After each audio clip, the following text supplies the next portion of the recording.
What's going on, y'all? Machiavelli Mills TV. Y'all hit that like button and hit the subscribe button. Y'all, Michael Rapaport annoys me. He really annoys me, and he's been annoying me for a while now. I've expressed these sentiments on the channel before, but after the things that he said today, it's like, alright, bro. You can go somewhere now. Go sit in the corner. Don't talk no more. Just be quiet. And just go ahead and sit in the corner and mind your business. All right. Now, for those who don't know what I'm talking about, first of all, some of y'all might not even know who Michael Rapaport is. Because some of y'all looking like, who is that? A lot of y'all know who Michael Rapaport is, but some of the younger audience don't have a clue. Michael Rapaport is a C-list actor who starred in the movie Higher Learning, the John Singleton movie, right, where he played the character Remy. Then I know Michael Rapaport for being in a minor role in Next Friday. He was the mail carrier talking to Ice Cube. And then he starred in some other movies that I really don't know and don't really care about for real. Right? But anyway, and I know it sounds like I'm insulting him by calling him a C-list actor, but y'all, come on, y'all. Y'all know he's a C-list actor for real. Anyway, Michael Rapaport, first of all, when Hulk Hogan passed away, there were a lot of people who were upset, particularly with the black community, for bringing up the racist remarks that Hulk Hogan said in the past, right? The racist remarks that he said on multiple occasions about black folks. There were people saying, we need to leave it alone. The past is the past. He's deceased. Why bring it up now? Don't bring this up to tarnish him now. He's still a legend. He's still an icon. Leave him alone. He's deceased. Why are we bringing this up? There were people calling black folks, what's the word I'm looking for? Basically calling us scum and weirdos for talking about the racist remarks that he said about us, right? People that were trying to denigrate black folks and finger wag at black folks for talking about this. Add Michael Rapaport to that list of finger waggers. All right. So Michael Rapaport, I don't know if it was on a podcast or on his social media, but I got on the Shade Room and I see this clip of Michael Rapaport talking to people, talking to everybody. And he's saying, we're not going to disrespect Hulk Hogan. We're not going to disrespect the Hulkster. We're not going to disrespect him. We don't disrespect the 20-inch pythons. This is one of the greatest original characters in American culture. And, he came up with this character that was an extremely creative character. And he was a hero for a lot of us kids. We're not talking about you as an adult, weirdo. That's what he said. We're not talking about how you feel as an adult, weirdo. He said weirdo or sicko. He said sicko, right? We're sick. We're the sick ones, right? Funny. But then he says, yeah, we're not going to disrespect him. That's what we're not going to do. Hulk Hogan is a legend. He's an icon. The Hulkster was a legend. He's one of the biggest icons. All of this, he's fawning over Hulk Hogan and, again, finger wagging at black folks for real. And he gonna say it's not just black folks, but majority of the people going after Hulk Hogan and going and tearing into him was black folks. Right now, there were other non-black folks that said the same thing that black people were saying. There were other non-black folks that talked about the things that Hulk Hogan had done outside of the racist things that he did, the politics that he played with in wrestling, him being a union buster. When Jesse the Body Ventura, tried to get the union, and Hulk Hogan ratted Jesse Ventura out to Vince McMahon because he didn't want a union because he was already caked up and getting paid. He like, hold on now, you ain't gonna take no money from my pie to divide it amongst the other wrestlers. All of that, right? But black folks was the main ones getting on Hulk Hogan's ass. And rightfully so, right? And so he's really trying to chastise black folks and tell us what we need to be doing and what we don't need to be doing. See, this is where he annoys me. Michael Rapaport thinks because he was in a John Singleton movie, because he got a black wife, because he's a hip-hop fan, a white hip-hop fan from New York, he think he got some type of cachet with black folks that he can tell us what to do and we gonna listen to him. That he can tell us what to do and what he say go. Man, hell no, bro. And he says, I don't care. This is what he said in the video. He said, I don't care about, the controversy. I don't care about the controversial stuff. I don't care about him being a Trump supporter. I don't care about the controversy. Like, it's so funny. He don't want to say what Hulk Hogan said. He tried to refer to it as the controversy because he knows if he says, I don't care about him calling black folks the N-word, I don't care about him saying that, his daughter had to be, if his daughter was going to date an N-word, it had to be a big 8-foot tall N-word making $100 million, not a regular N-word. And he don't care. If he said all of those things, if he said, I don't care about those things, I don't care about Hulk Hogan saying that, he know his ass would sound crazy. He know he would get berated. He know he would get cursed out. He know black folks will be, we already ain't playing with him anyway. But he know it sounds stupid to say he don't care about those things. So he has to refer to Hulk Hogan's racist remarks as the controversies. He don't want to say, I don't care, I don't care about him saying that, we're all a little racist. Effing N-words. That's what Hulk effing N-words. He don't want to talk about that. He don't want to talk about he don't want to discuss those things because he know it sounds stupid and foolish, right? And then when he says we're not going to disrespect Hogan, we're not going to do that, man. If people disrespecting Hulk Hogan, what you gonna do, brother? What you gonna do? What you gonna do when the black community runs wild on you? Michael Rapaport, you're not gonna do nothing. You're not gonna do nothing but get mad and pout on social media. You know what I'm saying? Now, there are some people that feel like this, man. I'm not gonna, what's the word? I see some people say, I'm not gonna, it was something along the lines of, basically, I'm not going to mock him and I'm not going to mock his death. I'm not going to say certain things about him. I'm not going to mock him and all of that. And that's cool, right? You don't have to mock a person's death. But people are open to talk about his wrongdoings, the racist remarks that he said. Sorry about the stuttering I just did. They're open to talk about the racist remarks he made. They're open to talk about how he really felt about black folks. They're open to talk about the tirades that he went on, multiple just letting the N-word fly. And you're not going to stop them, Michael Rapaport. You're not. You're not, right? And then he talks about, Michael Rapaport says, just remember how he made you feel as a kid. And yes, two things could be true. Listen, man, I'm 32 years old. So I caught the second half of Hulk Hogan, like nearing the end. When he came back to the WWE, I was watching it when it was WWF, but when he came back to the WWE from WCW, when he came and went on another title run, and he went against The Rock and all of that, that was the time that I was enjoying Hulk Hogan. But my uncles, they watched him, when he was in his early days with the WWF, when it was the WWF, and I have older cousins that watched him with WCW, etc. And yes, he gave a lot of kids, including black kids, a fun character to watch on TV. But when we got older and we heard how he felt about us as people wasn't feeling it. And they have a right to express how they wasn't feeling it and they wasn't feeling him and the things that he said. You got people right now who still haven't forgiven Michael Vick for dogfighting, right? You still got people right now who still haven't forgiven, and I promise you when he passes away, they're going to bring it up. You still have people out here who, again, I'm trying to think of some other stuff. I'm talking off the top of my head. It's a freelance video.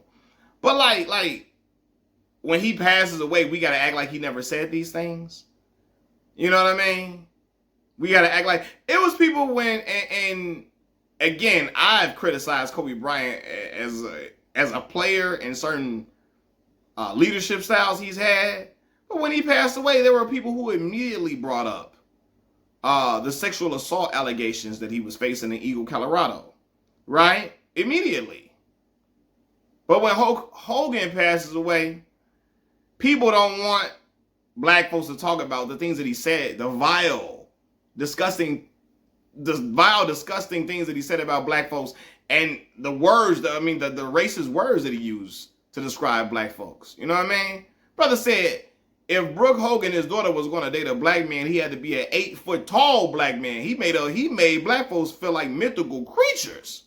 8-foot tall one. If they made $100 million, you're going to date a N-word, not a regular N-word. All of that crazy, like, man, wild stuff, you know? And to say, oh, we can't talk about it, man, get up out of here, bro. Get up out of here, fam. Come on, dog. Like, be respectful. Man, get the hell up out of here. I promise you, man, and I brought this up on my live stream. Like, I remember when Trayvon Martin was unalived, how disrespectful people were to Trayvon Martin. You had people going and getting Skittle bags signed and Arizona teas signed by George Zimmerman, you know? And people like, and it was no empathy given a young black boy. A young black boy who had his life taken from him. There was no empathy given to him. There was a lot of people that did not feel no empathy. Now, we got to just mourn and cry over Hulk Hogan because he was a great character on TV and an iconic wrestler. Yes, he was. But when we hear the things that he was saying about us and how he felt about black folks have every right to be like, nah, we not rocking with him. We not rocking with him. And hey, we gonna tell you we don't rock with him. Yes, everybody, there are some people that's gonna say, you know what, I don't have anything nice to say, so I'm not gonna say anything at all. And I get that, right? But then you're gonna have some people who are vocal about it that's gonna be like, no, I'm not rocking with him because he said this, he said this, he said that. They're gonna bring up his quotes, and it is what it is. It is what it is, man. But, you know, Michael Rapaport think we supposed to just shut up. Why? Because you said so? Man, get the hell up out of here, bro. Get the hell up out of here. And see, sometimes, man, I never really used to say this on camera like this. But Michael Rapaport, he got that honorary cookout pass. And he took that shit and ran with it. Man, black folks, stop inviting everybody to the cookout, man. You think because they got a black wife or a black spouse or, you know, because they done been in some black movies or they like hip hop, that like, oh, that mean they down with black folks and they down with the black cause and, you know, nah, bro. Nah, not the case. And Michael Rapaport has shown his characteristics. I remember when he was antagonizing Kevin Durant. And when Kevin Durant got up in his inbox and was talking crazy to him, talking crazy back to him after he was insulting Kevin Durant, the man screenshotted for the world to see so he can try to get Kevin Durant into some trouble. After he initiated some bullshit with Kevin Durant. He initiated it. Then when Kevin Durant responded and matched his aggression and matched his disrespect, he went to try to tell on Kevin Durant, make it public so Kevin Durant could get into some trouble. And I said, yeah, I don't like this motherfucker. Because you be the main one talking shit, and when something crazy, when somebody say something back to you, now you ready to ring the alarm. Now you ready to act like you the biggest victim in the world when you go out and make it your job to antagonize people. On these sports shows and on social media, he does it. And he be antagonizing athletes all on social media and all of that, and don't want nobody to say nothing back to him. Knock it off. Knock it off, bro. Get up out of here. You know, and again, sorry y'all if this video is kind of all over the place and I was stuttering a little bit. But again, I didn't even take no notes. I saw this and was like, let me get up on him, man. Because this dude is, he kills me. But again, he think because he was in a black movie or two, he was in a couple of black movies. He think because, and I'm going to say this too, man. White dudes that be from New York that's into hip hop, they think because you know, New York is the birthplace of hip hop. They think that because they from the Mecca of hip hop, a lot of the white dudes that they think that they got a pass in every part of black culture. They think they know everything dealing with black culture. They think that, you know, they got some cachet within black culture to be telling black folks what to do and what they don't need to be doing. And man, cut it out, man. Enjoy the music. You know, and you can love the music just like we do. But don't be acting like you finna tell us what to do and what we need to. Because again, black folks was the main ones getting on Hulk Hogan's head after he passed away about the things that he said. So to me, Michael Rapaport is mainly talking to black folks, right? And he think because he was in the movies, we gonna listen to him. No, we not listening to you, bro. We don't care what you think, what you feel about it. We don't care how mad you get that we ain't listening to what you saying. But you don't run nothing over here, man. You don't run nothing over here. You let them honorary passes to the cookout get to your head and make it feel like and make you think that you can come in finger wag and tell us you bet not do this, man. What or what, Mike? You're not gonna do nothing, but get mad on social media and get mad. I mean, get mad on social media and make another video talking about, oh my God, I thought our country was better than this type of disrespect a hero like this, man. Guess what, man? John Wayne was a hero to a certain amount of black folks probably as a kid when he was on TV. And then a lot of adults, when they got older and they realized the white supremacy that John Wayne was standing on, they didn't rock with him no more. Yeah, they liked the TV shows he was on and all of that, and the movies, etc., and all of that. But when they got older and they saw what he was saying, and the white supremacy he was standing on and standing in and talking about in interviews and how he was supporting white supremacy until black folks can get educated enough to basically to govern ourselves or something he was saying. I forgot the exact quote. But yeah, like, people wasn't rocking with him. My father, boy, he ain't rocking with no John Wayne, regardless if he's seen him on TV and TV shows and all of that and he was into it. Man, cut it out, bro. Cut it out, fam. Cut it out. And ain't nobody gonna be listening to you because you like hip-hop music and you was in a couple black movies. Can't tell us how we supposed to feel and what we supposed to be doing. Like, no. Because I guarantee you, man, and this is why I be saying black folks need to stay on code with stuff. Because the Jewish community ain't gonna let nothing ride about some stuff being said about them, man. They not. They ain't letting it happen. But it be like, man, trying to tell us, no, we're not gonna do this. No, you not gonna do it. You not gonna do it. But you can't tell everybody else how to feel, what to say. None of the above. Especially when you grow up and you say, damn, this man really didn't like black folks. And don't bring up him being friends with some black wrestlers and all of that. He liked them. He didn't like black folks as a whole. He liked the few black folks he came into interaction with and he worked with. He was, employees with. He got along with them and a few other celebrities, because he got along with some other celebrities. First of all, a lot of white racist folks don't even see black celebrities as black people. They see them as their celebrity status. It's members of the Ku Klux Klan who love Michael Jordan dirty draws. Yeah, he a black man, but to them, he's some extraterrestrial type figure that does something that they can't do. So they like him. But the average black man and black woman in the world trying to make it in society, trying to make it in corporate America or in any other type of blue collar industry, they don't care. They don't care about us. They don't like us. And they not gonna be rocking with us or trying to help us up. So all of that, yeah. Cause he like Dennis Rodman. Cause he like Shaq. Man, do you know how many racist people like those individuals? Especially Dennis Rodman. White folks looked at Dennis Rodman like an exotic pet. All crazy looking.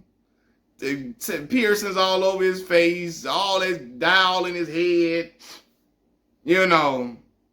Leopard spots in his head, big 6'6", 6'7" type. They looked at him as an exotic pet, and to be, look at my Negro I'm with. Look at my Negro. Look at my Negro friend who's athletic that I'm with. They didn't look at him as, oh man, we really like black folks, man. Oh man. Or they looked at the black folks that they were cool with as one of the good ones. One of the good ones. But that don't mean they like black folks all in all. Shoot, slave masters was graping, take the G off grape, black women. They didn't like black women though. Knock it off.